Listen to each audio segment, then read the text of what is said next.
ఈ వ్యవస్థలో ఒక తులసి ముక్కలా మనం నిలబడతాము అని చెప్పి. విలువలు ఉండాలి, విశ్వసనీయత అన్న పదానికి అర్థం తెలిసి చూస్తున్నారా వాడి చేష్టలు, వాడి బిల్డప్ను. అప్పుడే రాజకీయం అనే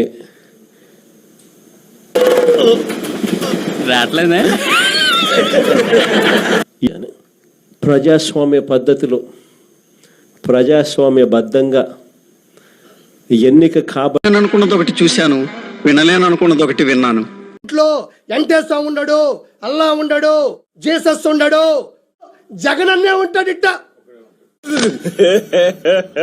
ఇంకోసారి జగన్ అన్నే ఉంటాడు. ఇట్ట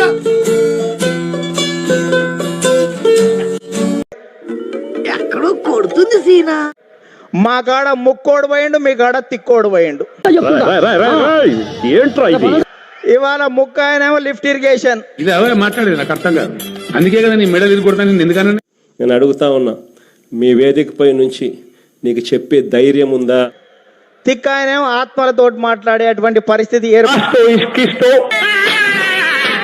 సమయంలో జనం కోసం, జాతి కోసం, పేదల కోసం, బీదల కోసం మహానాడు ఏర్పాటు చేసుకొని. అర్థమైందా రాజా? ఇప్పుడు మీరు చెప్తే తెలిసిందండి. మీ కార్యకర్తలను గడప గడప తిప్పే ధైర్యం మీకుందా అని అడుగుతా ఉన్నా. ఇదే చంద్రబాబు నాయుడు. మైకుల ముందు, గొట్టాల ముందు మాట్లాడమే ఇంకా పరిమితము.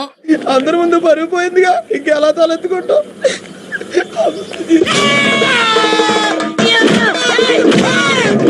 కార్యకర్త మాట్లాడాలనుకుంటే ఈ 11 మంది వచ్చి అసెంబ్లీలో వచ్చి మాట్లాడితే బాగుంటది.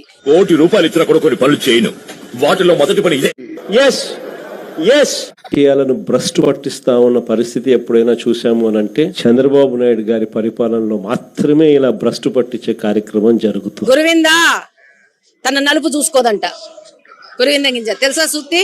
అట్టా ఇంకొకరి మీద 1 వేలు చూపిస్తే వాళ్ళ వైపు 4 వేలు చుట్టుకుంటాయి. ఇంత చిన్న లాజిక్ ఎలా మిస్ అయ్యారు మీరు?